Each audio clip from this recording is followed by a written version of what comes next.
Good day, distinguished students. Welcome to Seers and Prophets Bible School. My name is Prophet Onyedikachi Ogozi, and I will be taking you through today's lecture.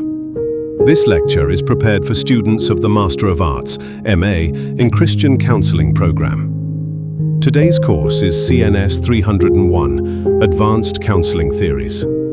I encourage you to pay close attention throughout this lecture.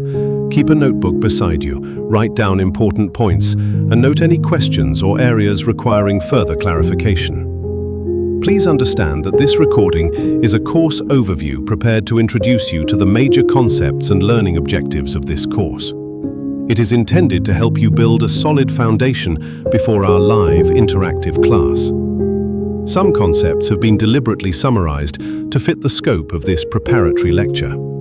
During our live lecture, we shall explore these topics in greater depth through detailed explanations, practical illustrations, class discussions, case studies, assignments, assessments, and a question and answer session. Therefore, after watching this lecture, kindly review your notes carefully and come prepared for the live class. Now, let us begin with a word of prayer. Heavenly Father, in the mighty name of Jesus Christ, we thank you for the privilege of learning today. Thank you for giving us the opportunity to prepare ourselves for greater service in your kingdom. As we begin this study on advanced counseling theories, we ask that the Holy Spirit become our teacher. Open our understanding, increase our wisdom, and help us to discern truth from error. Grant us the grace to become counselors who minister with biblical knowledge, spiritual discernment, compassion, integrity, and excellence. May everything we learn today equip us to restore lives, strengthen families, counsel wisely, and glorify your name. In Jesus Christ's mighty name, Amen. Today, we are beginning one of the most important courses in your master's program, Advanced Counseling Theories. Before anyone can become an effective counselor, the person must first understand why people behave the way they do. Many people believe that counseling is simply giving advice.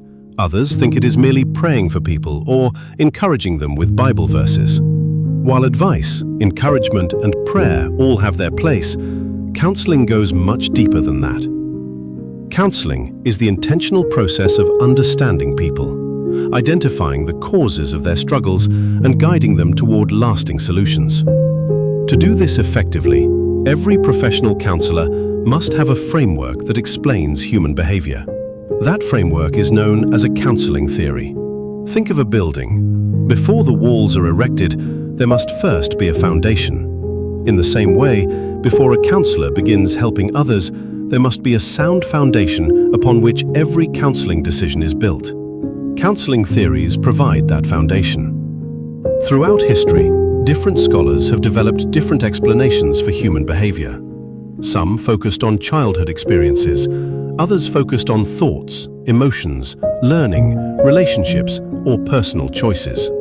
Each theory attempts to answer one important question: why do people think, feel, and behave the way they do? As Christian counselors, we do not reject knowledge simply because it comes from psychology. At the same time, we do not accept every theory without careful examination. Our responsibility is to evaluate every idea through the authority of God's Word. The Bible remains our highest standard because God is the creator of mankind. Human theories can discover certain patterns of behavior, but only God fully understands the human heart. What are advanced counseling theories? Let us begin by defining what we mean by advanced counseling theories. A counseling theory is a carefully developed explanation of human behavior that helps counselors understand why people experience emotional, behavioral, psychological, relational, and spiritual problems. It also provides principles and methods for helping them overcome those problems. In other words, a counseling theory gives direction to the counselor. It answers questions such as, why is this person behaving this way? What may have caused this problem? What changes are needed? What counseling approach is most appropriate? Without a guiding theory, counseling becomes based on personal opinion rather than informed understanding. However, every theory has strengths and limitations. Because theories are developed by human beings, none of them is perfect. They explain certain aspects of human behavior, but not the whole person. This is why Christian counselors must always remember that while theories are valuable tools, the Bible remains our final authority. Key scripture: Proverbs 4:7. Getting wisdom is the wisest thing you can do, and whatever else you do, develop good judgment. This verse teaches us that God values wisdom. Wisdom is more than information. It is the ability to apply knowledge correctly. As counselors, we should pursue knowledge, but we must also develop good judgment so that we know how to apply that knowledge in a way that honors God. Knowledge without wisdom can confuse people. Wisdom, guided by the Holy Spirit, brings healing, restoration, and lasting transformation. Why counseling theories are important? Some Christians ask, why should we study counseling theories when we already have the Bible? The answer is that studying counseling theories does not replace Scripture. Instead, it helps us understand how different schools of thought explain human behavior. This enables us to identify what is helpful, reject what contradicts Scripture, and become more effective in helping people. Let us examine why counseling theories are important.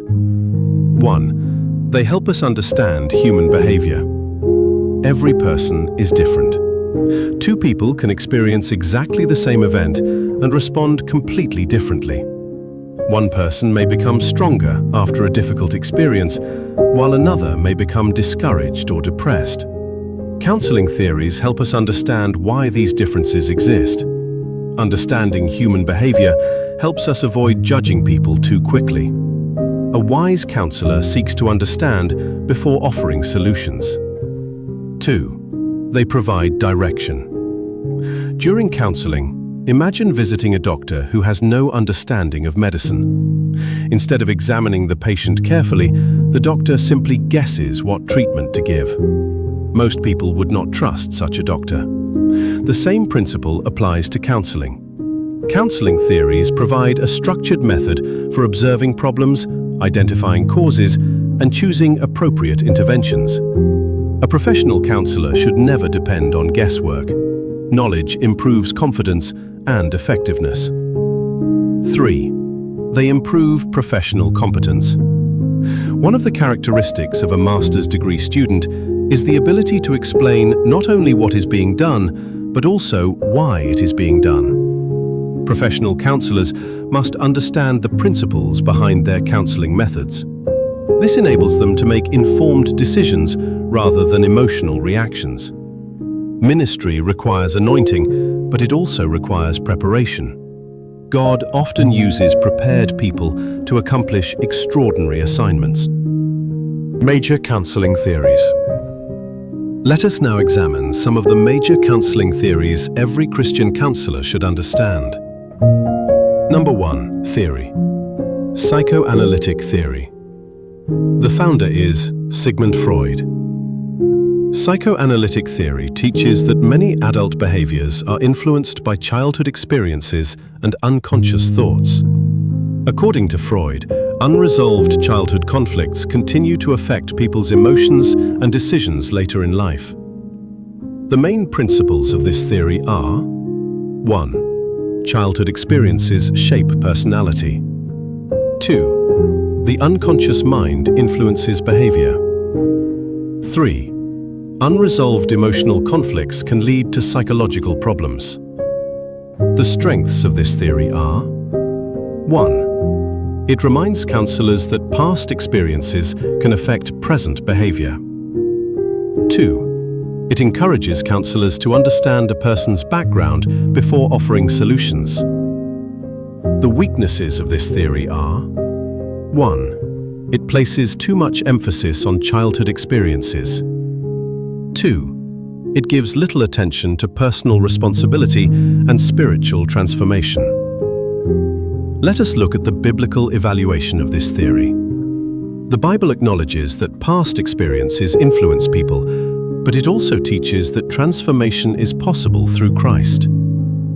Key scripture of this theory: 2 Corinthians 5:17. It says, "This means that anyone who belongs to Christ has become a new person. The old life is gone, a new life has begun." Through Christ, people are not imprisoned by their past. God gives every believer the opportunity for a new beginning. Number 2, theory. Behavioral theory. Behavioral theory teaches that behavior is learned through experience and can therefore be changed through new learning. According to this theory, people repeat behaviors that are rewarded and avoid behaviors that are punished. The main principles of this theory are: 1. Behavior is learned. 2. Behavior can be modified. 3. The environment influences behavior. The strengths of this theory are: 1. It provides practical methods for changing harmful behaviors. 2. It is useful in breaking destructive habits. The weaknesses of this theory are: 1. It focuses mainly on outward behavior. 2. It pays little attention to the heart and spiritual condition of the individual. The biblical evaluation of this theory is: God is concerned with both our actions and our hearts. The center key scripture of this theory is Ezekiel 36:26, and it says, "And I will give you a new heart, and I will put a new spirit in you." True transformation begins inside before it is seen outside. Number 3 theory is cognitive theory. Cognitive theory teaches that our thoughts influence our emotions and behavior. If people think wrongly, they often behave wrongly. Therefore, changing unhealthy thinking can change behavior. The main principles of this particular theory are: 1.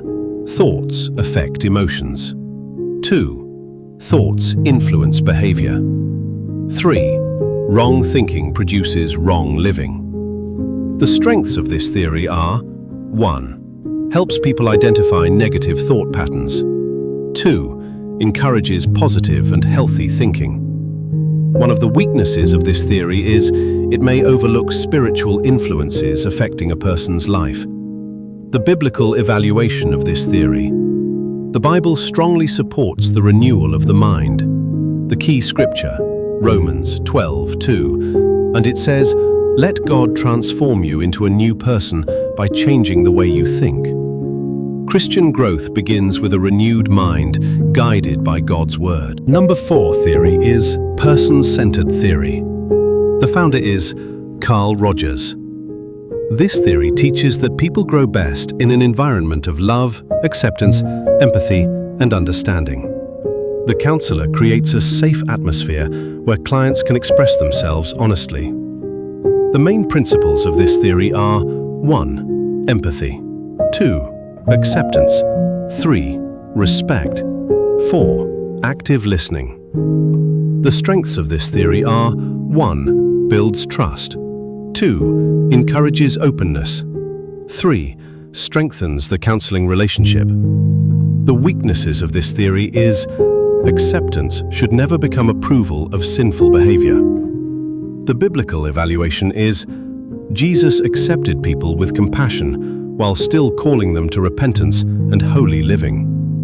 The major key scripture of this theory is John 8:11. Go and sin no more. Jesus showed both grace and truth.